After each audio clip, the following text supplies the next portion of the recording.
juntos, hermanos. Y vamos a tomarle sentido a lo que dice esta palabra, porque es una realidad, o debe de ser una realidad de nuestras vidas, y tenemos que escuchar lo que dice el Espíritu Santo en esta mañana, a través de esta escritura. Vamos a leerlo todos juntos y vamos a apropiarnos de este versículo del 9 y del 10.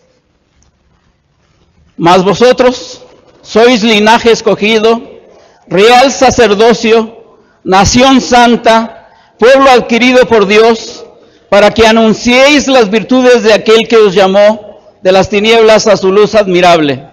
Vosotros que en otro tiempo no eras pueblo, pero que ahora sois pueblo de Dios, que en otro tiempo no habíais alcanzado misericordia, pero ahora habéis alcanzado misericordia. Esta es la preciosa palabra de Dios. Se está refiriendo, hermanos, a lo que es el pueblo de Dios, o sea, la iglesia.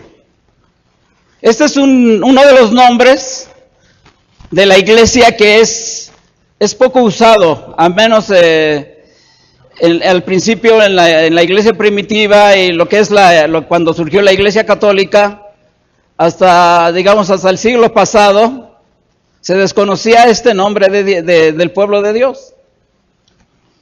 Y como ya sabemos, hermanos, la iglesia, o sea, la iglesia en mayúscula, cuando nos referimos a la iglesia universal, podemos hablar también de la iglesia local, que somos nosotros, la iglesia local. Aquí en nuestra área hay muchas iglesias locales, pero todas las iglesias forman la iglesia universal, una sola, es verdad. Y nosotros la conocemos como la iglesia de Dios. Y ese es uno de los nombres que se le da en el Nuevo Testamento, eclesia, que de ahí viene la palabra iglesia, y significa los congregados, así, simplemente aquellos que se congregan o aquellos que son llamados a congregarse.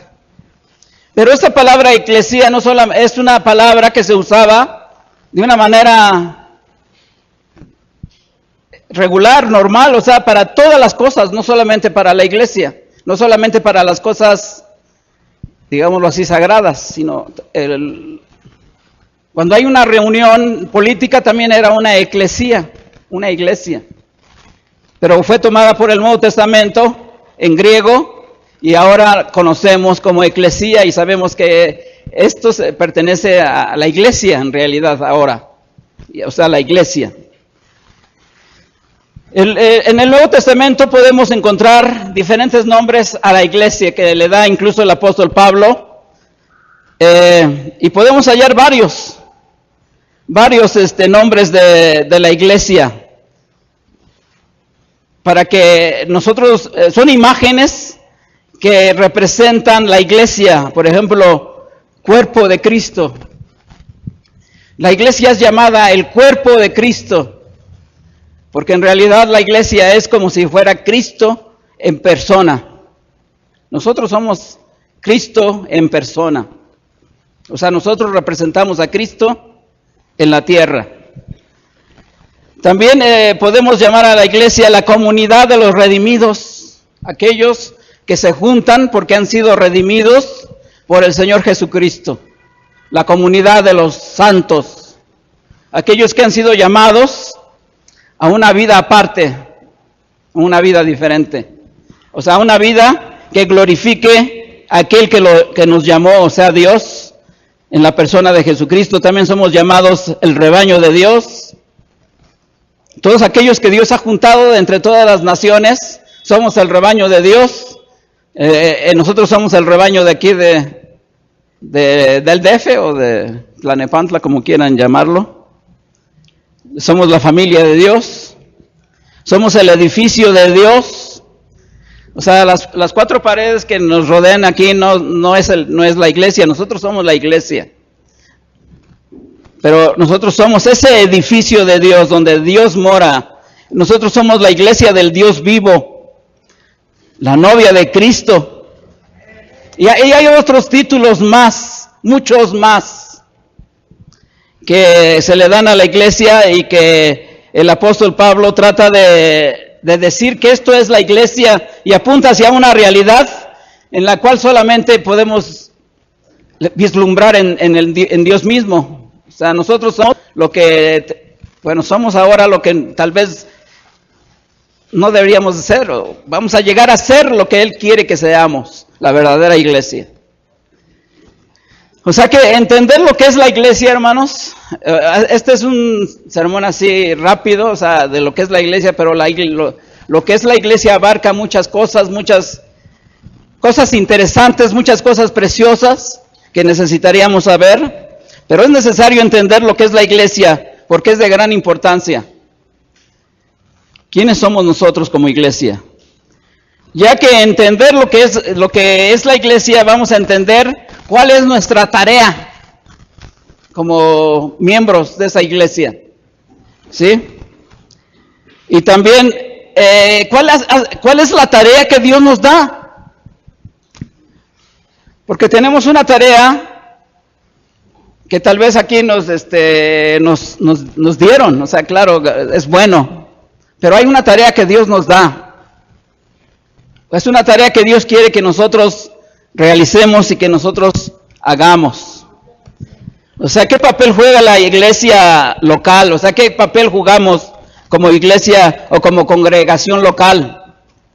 Es de gran importancia, hermanos, que nosotros nos consideremos ese pueblo de Dios. Porque en nosotros está la gran responsabilidad de ser representantes de Jesucristo, de ser la señal del reino de Dios en la tierra. Y es bien importante que nosotros entendamos cuál es el propósito misionero de Dios para nosotros. O sea, ¿cuál es la naturaleza de la iglesia con relación a su misión en el mundo? La iglesia tiene una misión, hermanos, y esa misión es una misión universal, una misión, una responsabilidad que tenemos de alcanzar a otras personas en todo el mundo, que tal vez nosotros no podemos entender. Dice un autor que la naturaleza de la iglesia, su naturaleza tiene relación con la misión que Dios nos ha dado al mundo. O sea, la iglesia es misión, la iglesia no es una misión, la iglesia va a enviar misiones al mundo. Pero la iglesia también se ha formado a través de la misión, porque los misioneros vinieron y predicaron el evangelio, entonces por eso por eso nace la iglesia, por la misión. Pero también la iglesia tiene ese propósito de enviar misioneros a otras partes del mundo. Una otra iglesia más que la iglesia enviada al mundo. O sea, no existe otra iglesia enviada al mundo. Y no hay ninguna otra misión más que la misión que la iglesia de Cristo. O sea, Cristo quiere que la iglesia realice una misión. Y nosotros ya hemos escuchado aquí a varios misioneros, a varias personas que han venido y han explicado cuál es la tarea de la iglesia. Hay mexicanos que han ido, como la hermana que vino hace poco, que estaba trabajando en el norte de África, y ella es una gran bendición para esas personas en norte de África, porque es parte de la iglesia universal, es parte de la iglesia mexicana, que es de bendición a otras partes del mundo.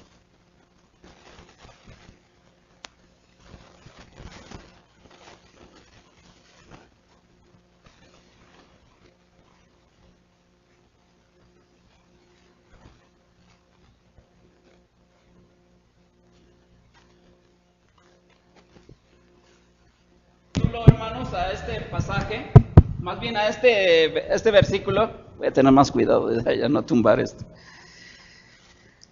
La iglesia es el pueblo de Dios y es un instrumento de Dios para el mundo. O sea, es una herramienta, la iglesia es una herramienta en las manos de Dios. Y esto yo no lo digo, yo no lo inventé. los que estudian lo que son misiones, los que estudian lo que es la iglesia, están todos de acuerdo en decir que Dios tiene un propósito con la iglesia, hermanos. Y esa es la herramienta de Dios que Él va a usar para alcanzar al mundo. Él no va a usar a los políticos, ni va a usar a los intelectuales para alcanzar al mundo, sino es la iglesia. Así que la iglesia es pueblo de Dios, es instrumento de Dios ante el mundo. Y en este pasaje, el apóstol Pedro, pues de una manera inspirada de Dios, bien hermoso, le da 4 títulos, aparte del pueblo de Dios, le da 4 títulos, y dice algunos autores que son títulos asombrosos de lo que es la iglesia. Nos debemos de quedar perplejos y anonadados de lo que está diciendo Pedro aquí, pero tal vez nosotros ya no tenemos esa sensación de admiración por lo que dice la palabra de Dios, pero tenemos que tener ese, como dicen los americanos, ¡wow! Lo que Dios hace es grande, lo que Dios ha hecho con nosotros es precioso.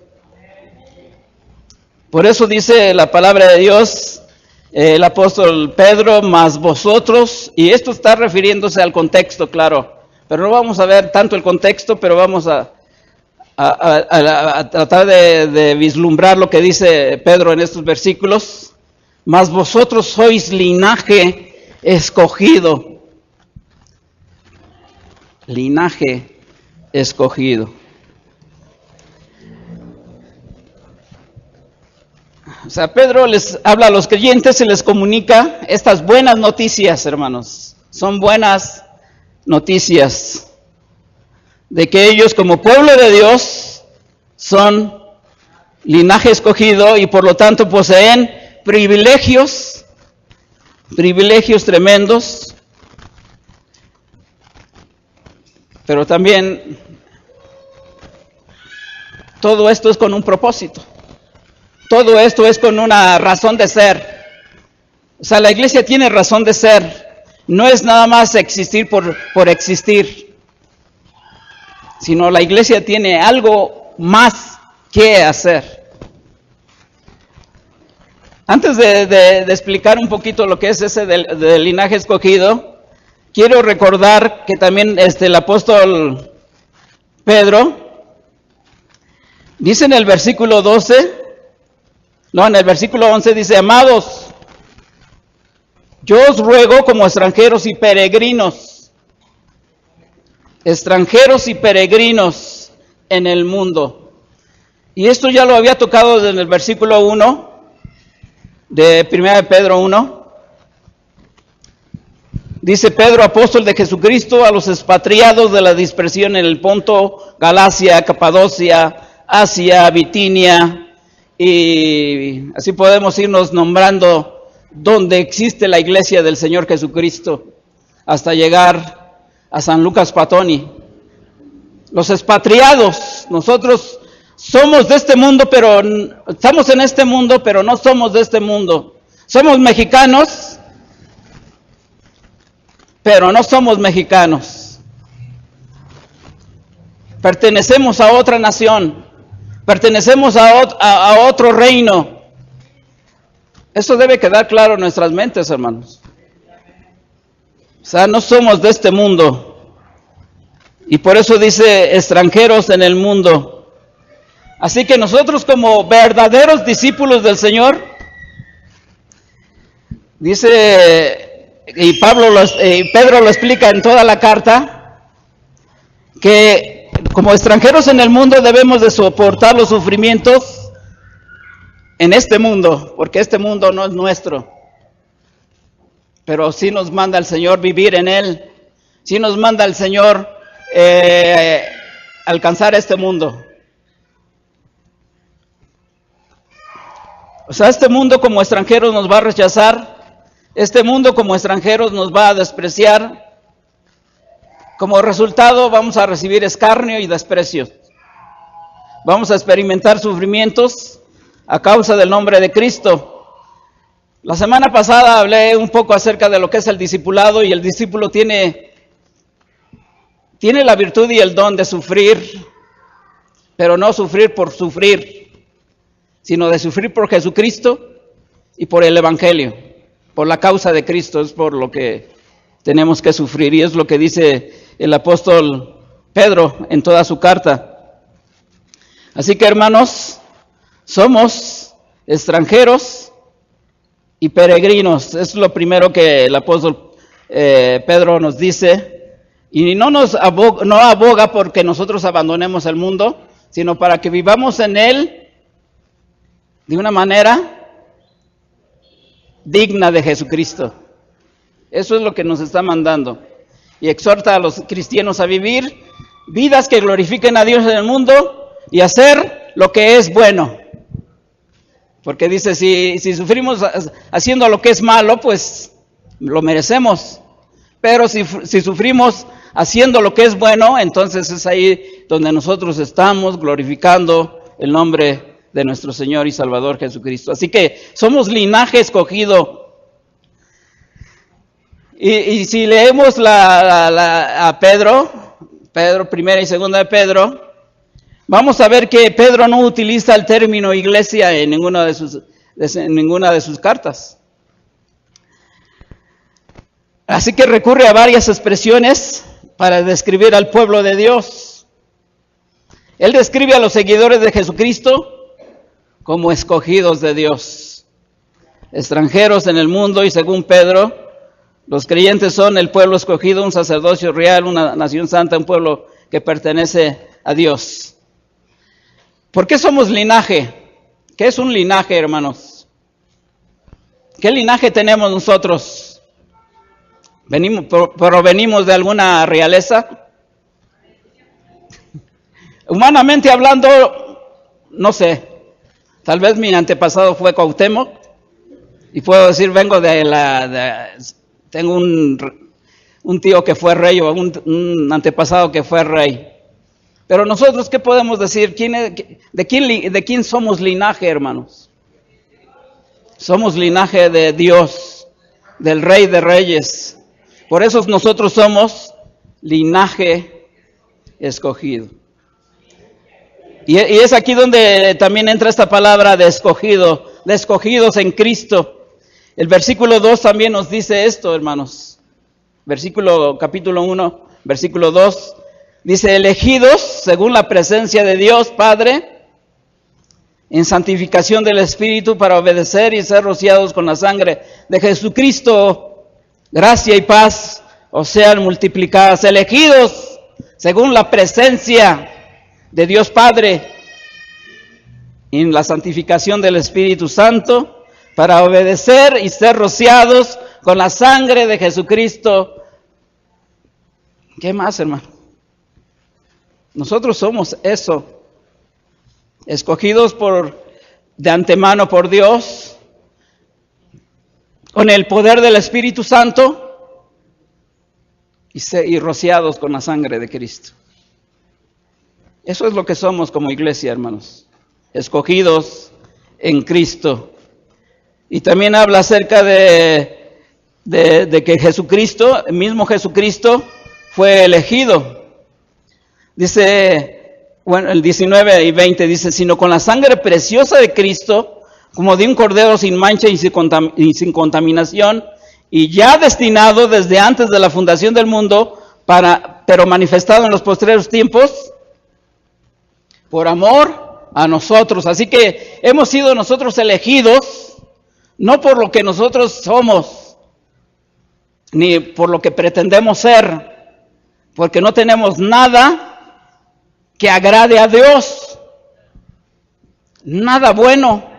No tenemos ningún linaje de ser algún aristócrata o algo así, pero sí fuimos escogidos en Cristo, fuimos elegidos en Él, solamente en Él. Y esto es de gran, para mí, digamos, si nos ponemos a meditar en estas cosas, hermanos, me satisface, me llena, Sí, o sea, nos debe de transformar, debe de transformar nuestras vidas, porque hemos sido escogidos en Cristo. Y claro que cuando leemos este pasaje, vemos ahí la Santa Trinidad, que el Padre nos escogió de antemano, el Espíritu Santo nos viene y nos santifica, y Jesucristo, en obediencia, nos ha limpiado con su sangre preciosa. La Trinidad obrando en su pueblo. Es hermoso esto, hermanos. Es algo, pues que o sea, no lo podemos captar en toda su plenitud. Pero, hermanos, todo este título y todos los títulos que vamos a ver giran alrededor del concepto de que el pueblo de Dios es el instrumento de Dios en el mundo. Somos linaje de Dios con un propósito. El propósito de anunciar las alabanzas del Señor. Isaías 43:21. Isaías 43:21. ¿Qué dice, hermanos?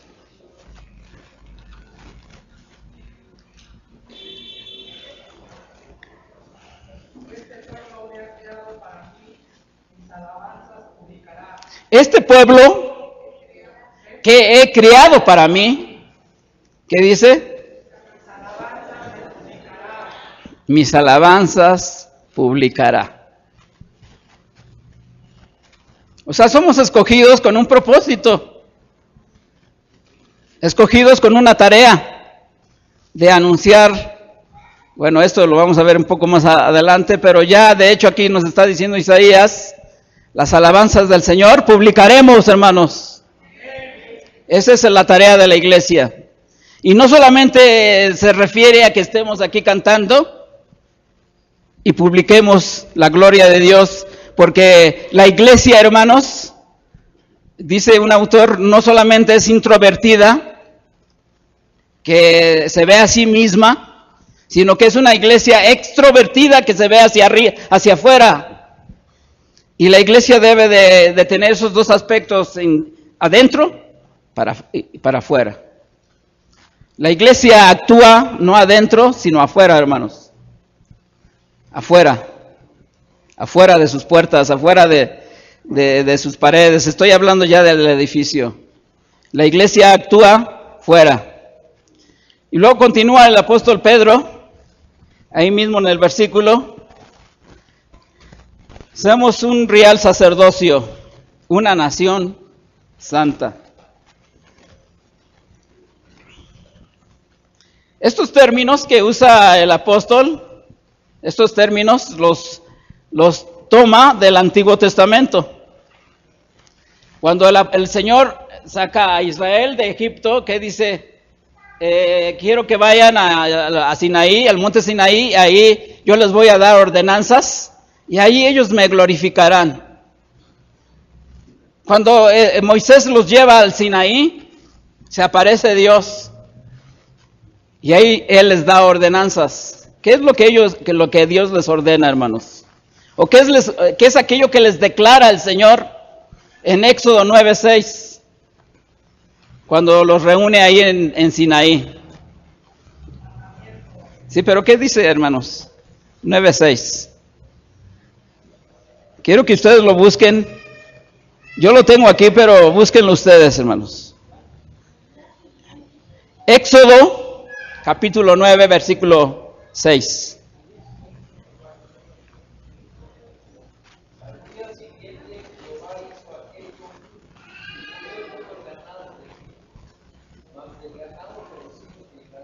Perdón, no es 9, es 19.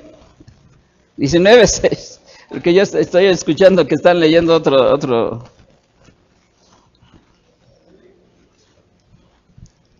Vosotros seréis un reino de sacerdotes y gente santa. Estas son las palabras que dirán a los hijos de Israel. ¿Quiénes son sacerdotes, hermanos? Nosotros somos el real sacerdocio de Dios. ¿Qué es lo que hace un sacerdote?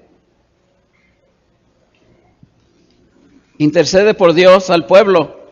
O sea, viene ante la presencia de Dios en el nombre del pueblo y es el representante de Dios y pide clemencia a Dios por el pueblo. Pero también es un representante de Dios y sale al pueblo y les dice, miren, estas son las cosas que el Señor me ha ordenado que ustedes hagan. Amén. Pero cada uno de nosotros es un sacerdote. Cada uno de nosotros tiene una función dentro de la iglesia. Por eso somos el pueblo de Dios. Por eso somos llamados el pueblo de Dios, porque cada uno tiene una función. Tal vez en este momento, en este momento hay alguien que dice, yo no hago nada en la iglesia. Pero tienes algo que hacer, hermano. Tienes un don que el Señor te ha dado y que lo puedes usar para la gloria de Dios dentro del pueblo de Dios, porque tú perteneces al pueblo de Dios. Amén. Somos el pueblo de Dios, una nación de sacerdotes, una nación con el sacerdocio santo. Nuestro Señor Jesucristo, hermanos, tiene 3 títulos. ¿Saben cuáles son? El Rey y Profeta. Esos son los 3 títulos y son los 3 oficios del Antiguo Testamento. Pero el Señor Jesucristo cumple con todos esos 3 oficios. Él es nuestro sacerdote porque intercede por nosotros. Nos santifica a diario, nos santifica a cada momento que nosotros estamos con Él.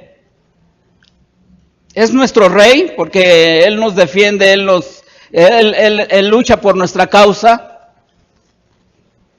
Y es nuestro profeta porque Él nos enseña cosas difíciles, cosas que no entendemos.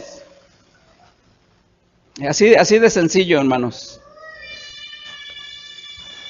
Es nuestro sacerdote, nuestro profeta y nuestro Rey. Y nosotros, como iglesia, también tenemos que cumplir con esos 3 oficios de Jesucristo en nuestras vidas. Porque la iglesia es el representante de Dios, de Jesucristo. Y Jesucristo tiene esos 3 oficios. Entonces la iglesia, aquí ya lo dice el apóstol Pedro, es un real sacerdocio. Pero también la iglesia es representante del reino de Dios. Y es una iglesia profética. Tiene los 3 oficios de que habla el Antiguo Testamento. Zacarías ya había profetizado que el Señor Jesucristo era el sacerdote real. Y también lo podemos ver en el libro de Génesis, con Melquisedec. Melquisedec no pertenecía a ninguna tribu de Israel, sino que salió de quién sabe de dónde. Y él era sacerdote de Dios para siempre, por la eternidad. Y es la figura de Jesucristo. Jesucristo ser el sacerdote eterno por los siglos de los siglos. Él es el sumo sacerdote. Ese es el único que nos puede abrir las puertas para nosotros entrar al lugar santísimo. Martín Lutero habló mucho acerca de la doctrina del sacerdocio de los santos, hermanos. Y es una doctrina que es tal vez poco entendible o poco practicada en las iglesias. Pero en el Antiguo Testamento ya se hablaba de un sacerdocio santo, de un sacerdocio eterno. Y Pedro nos dice que nosotros somos linaje escogido, pueblo, real sacerdocio, pueblo santo.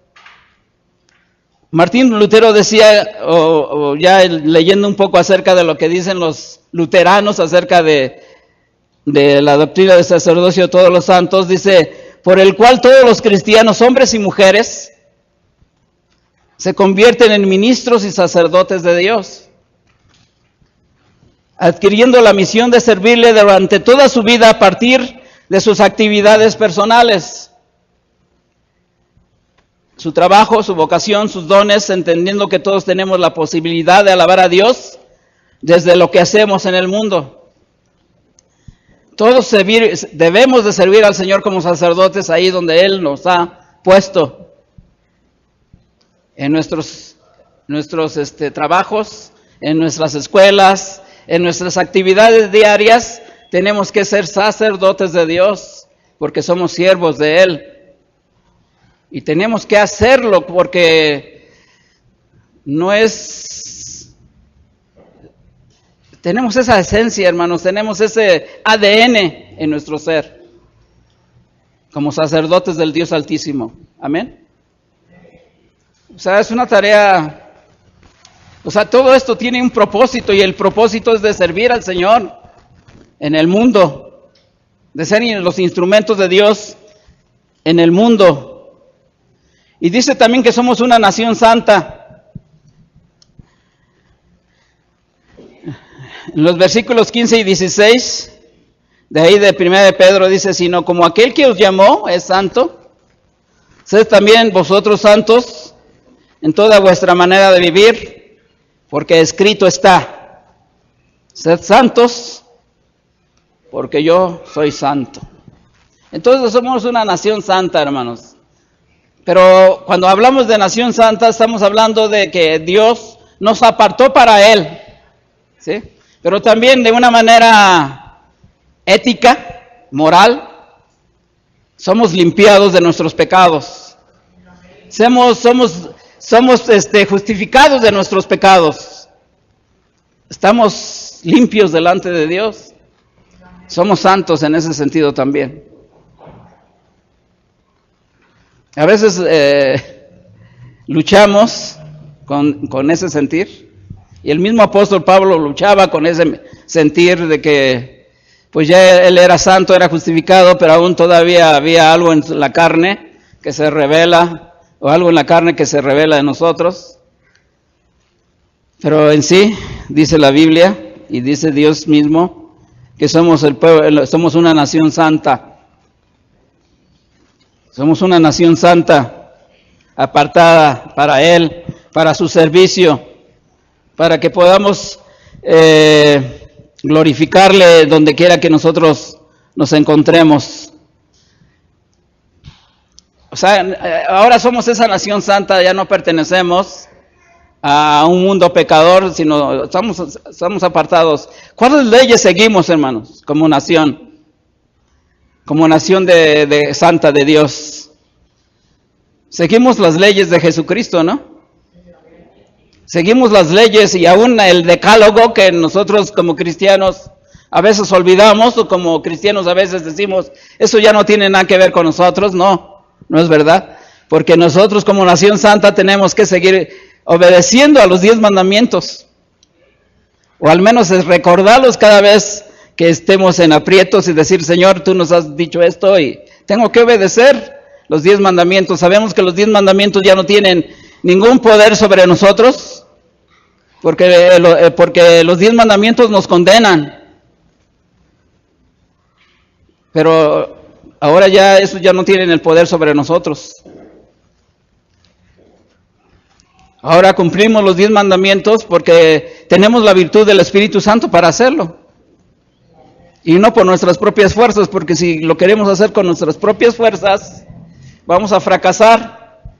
Y entonces vamos a decir, la salvación se gana a través de la ley, pero no es verdad. La salvación se gana solamente a través de la gracia de Dios. Como dice Efesios, ¿no? Efesios 2, 6 al 8, creo. Por gracia sois salvos, y esto de vosotros, pues es un don de Dios. Y no por obras para que nadie se gloríe. Así que la iglesia, hermanos, existe. Y existe para servir a los demás. Somos una nación santa que también tiene que tiene que ser sierva, que tiene que ser diácona, que tiene que ser sirviente, que tiene que ser esclava, dulos. Nuestro Señor Jesucristo era dulos, esclavo. Era diácono también en nuestro Señor Jesucristo. La diaconía tiene que ver con el servicio a los demás, con el servicio que yo rindo a mi hermano. Y no solamente a mi hermano, sino también a aquellos que están fuera, aquellos que sufren, aquellos que tienen necesidad. Pero como dulos nosotros somos siervos de Dios, somos esclavos de Dios. Así que somos un pueblo adquirido por Dios. Somos un pueblo adquirido por Dios. ¿Cuánto le costó a Dios para adquirirnos, hermanos? Dice el versículo 18, capítulo 1, versículo 18. O sea que por eso Pedro resume aquí todo lo que ya leyó anteriormente y todo lo que va a leer después. Dice, sabiendo que fuisteis rescatados de vuestra vana manera de vivir, la cual recibisteis de vuestros padres, no con cosas corruptibles como oro o plata, sino con la sangre preciosa de Cristo, como de un cordero sin mancha y sin contaminación. Aleluya. Al que nos lavó y nos limpió de nuestros pecados con su sangre. Gloria a Dios, aquel que nos limpió, aquel que entregó su vida como el Cordero de Dios. Porque eso fue el costo de adquirirnos como pueblo de Dios. La sangre preciosa de nuestro Señor y Salvador Jesucristo. No con todo el oro del mundo, no con toda la plata del mundo, sino con la sangre preciosa de nuestro Señor Jesucristo. Porque dice también, dice Pedro después en el 10, dice, antes no éramos pueblo y no habíamos alcanzado misericordia. Ahora somos el pueblo de Dios, un pueblo especial comprados al precio de la sangre de Cristo.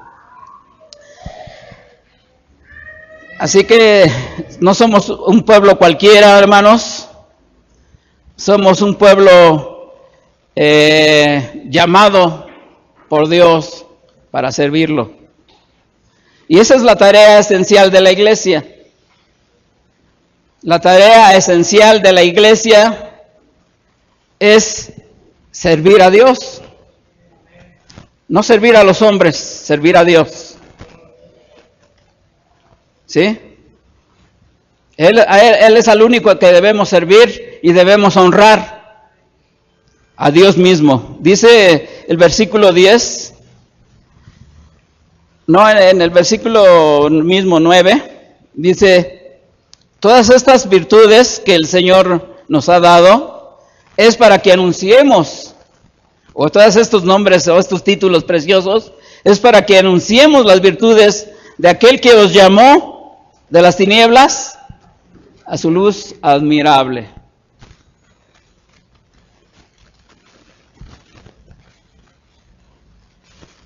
Así que nosotros, hermanos, tenemos ese propósito de Dios, porque como iglesia, o sea, también iglesia significa los llamados de fuera, los llamados de las tinieblas a la luz de Dios, y nos ha colocado en la luz para que nosotros también resplandezcamos como luz. Somos la luz del mundo, hermanos, somos la sal de la tierra. Y por lo tanto nosotros tenemos esa encomendación del Señor de anunciar las virtudes de aquel que nos llamó. Otra vez repitiendo lo que dice Isaías 43, 20 y 21, dice, mi pueblo, mi escogido, este pueblo he criado para mí, mis alabanzas publicarán. Ustedes saben que el pueblo de Israel fue escogido con todas estas características, pero el pueblo de Israel falló. El pueblo de Israel se sobreexaltó. Le pasó lo que a México en el fútbol. Se hinchó y ya no pudo hacer nada. Así le pasó al pueblo de Israel. Y no nos vaya a pasar también a nosotros, hermanos. Sino con toda humildad y con toda mansedumbre, pues cumplamos con la voluntad de Dios de ser el pueblo escogido, sirviéndole, pero sirviéndole hacia afuera. También la iglesia dicen algunos de los misionólogos que dentro de la iglesia hay dos fuerzas, y no me estoy refiriendo a la fuerza del Espíritu Santo, sino que hay dos fuerzas. Una fuerza centrípeta, o sea, si ustedes, las fuerzas centrípetas siempre se van hacia el centro, ¿sí? Y nosotros también a veces estamos dando vueltas y vueltas dentro de la iglesia. O sea, nos ensimismamos tanto que el enfoque somos nosotros mismos. Esa es la fuerza centrípeta. Pero hay otra fuerza que se llama la fuerza centrífuga. Cuando uno agarra una onda, ¿qué es lo que pasa? Sale volando hacia afuera. Es lo que nos hace falta a nosotros como iglesia. Ya estamos muy metidos en la fuerza centrípeta. Necesitamos usar la fuerza centrífuga.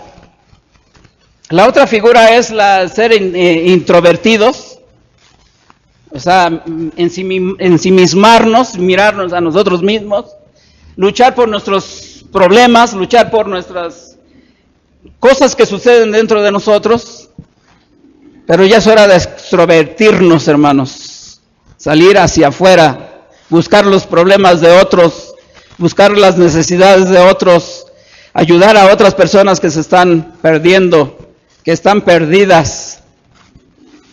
Sí, tenemos que trabajar dentro también, sí, pero afuera también se necesita, y es la forma en que nosotros también vamos a crecer, y es la forma en que nosotros vamos a hacer la voluntad de Dios y cumplir con estas tareas que el Señor nos dice en esta en segunda de Pedro, primera de Pedro, capítulo 2. Así que necesitamos nosotros, por medio de nuestra conducta, dar testimonio de que somos hijos de luz y no hijos de las tinieblas. Es lo mismo que dice Pedro, ¿no? Dice, manteniéndonos vuestra manera de vivir entre los gentiles, para que en lo que murmuran de vosotros como malhechores, glorifiquen a Dios en el día de la visitación al considerar vuestras buenas obras. La gente de afuera tiene que ver nuestras buenas obras, tiene que ver nuestras buenas acciones, y de esa manera glorifiquen a Dios. Y no siempre están criticando a la iglesia, de que mira, dicen cristianos y hacen esto, hacen lo otro. O sea, eso va a pasar, pero esto es lo que dice Pedro. Tratemos de que el mundo hable cosas buenas de la iglesia, porque la iglesia está haciendo cosas buenas. Amén. Son cosas esenciales dentro de la iglesia, hermanos. Así que ya les hablé acerca de la fuerza centrípeta, de ser introvertidos, ser extrovertidos. Y recordar que no éramos pueblo, dice el apóstol Pedro, también lo dice el apóstol Pablo, que nosotros no éramos pueblo de Dios, que estamos alejados de la ciudadanía de Israel, estamos alejados del pacto, no conocíamos la palabra de Dios, el Espíritu Santo, quién sabe qué sería eso para nosotros. Pero ahora somos pueblo, ahora hemos alcanzado misericordia. Hay dos figuras en el libro de Oseas, de donde Pedro tomó esto, y se refiere a dos hijos de de Oseas. A uno le puso Lo-Ami, en la lengua aramea, que significa no mi pueblo. O sea, el mismo Señor Jesucristo le dijo a Israel, no eres mi pueblo, pero también se estaba refiriendo a los gentiles, no son mi pueblo, los gentiles no son mi pueblo. Lo-Rama, o sea, la no compadecida, o sea, los que no han alcanzado la misericordia de Dios. Nosotros éramos esos, hermanos. Lo-Ami y la otra, Rakma. O sea que no éramos ni pueblo ni habíamos alcanzado la misericordia de Dios. Pero ahora ya hemos alcanzado misericordia de Dios y por lo tanto tenemos que glorificar a Dios. Tenemos que servir a Dios. Tenemos que hacer su santa voluntad llevando el Evangelio hacia afuera.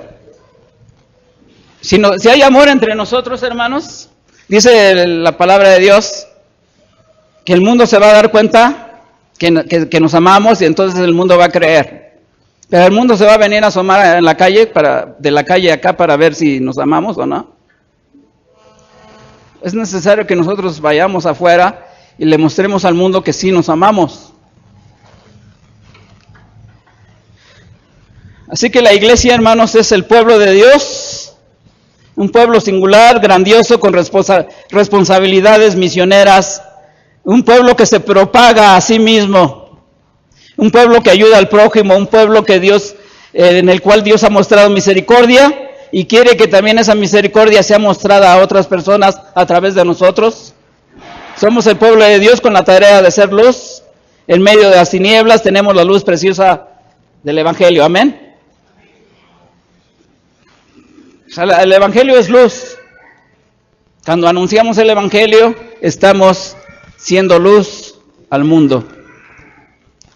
Así que, hermanos, si Dios ha mostrado gran misericordia para con nosotros y nos ha llamado nación santa, pueblo adquirido por Dios, y también dice Pablo en el libro de los Efesios, dice, en aquel tiempo estabais sin Cristo, ajenos a los pactos de la promesa, sin esperanza, sin Dios en el mundo, pero ahora en Cristo Jesús, vosotros que en otro tiempo estabais lejos, habéis sido hechos cercanos por la sangre de Jesucristo.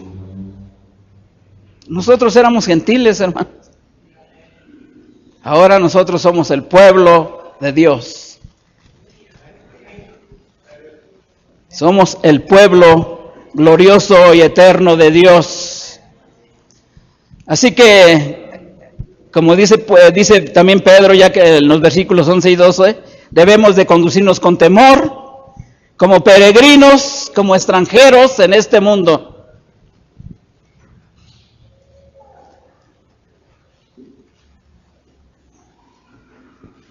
¿Usted puede construir una casa en medio de un puente? Nosotros estamos en el puente, hermanos, estamos cruzando el puente de esta tierra hacia la eternidad y estamos en medio. ¿Y vamos a construir una mansión en medio de ese puente? No, vamos a seguir caminando, a seguir andando, a seguir haciendo la voluntad de Dios hasta el final. Señor, ahora con mucho temor, sirvamos a aquel que nos llamó de las tinieblas a su luz. Y hermanos, procuremos ahora más que nunca, hacer firme vuestra vocación y elección. Hemos sido escogidos. Hemos sido, desde antes de la fundación del mundo, desde antes de que naciéramos, Dios nos llamó para ser de Él. Y cuando estábamos en el vientre de nuestra madre, Él formó nuestros huesos y Él formó nuestras coyunturas y formó todo nuestro ser, ya desde el vientre de nuestra madre. Como dice el Salmo 139, me parece, o Salmo 39.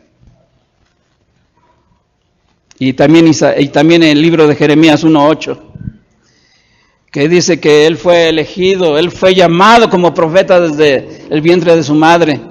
Y nosotros hemos sido llamados a ser pueblo de Dios desde antes de la fundación de este mundo.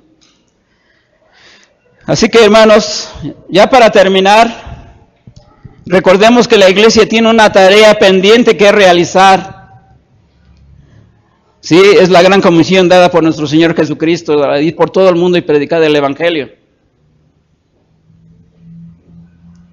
Así que acuérdense de las dos fuerzas, la centrípeta y la centrífuga. Y dejemos que la centrífuga sea la que predomine también, o tener un balance en esas dos fuerzas. El Señor les bendiga, hermanos.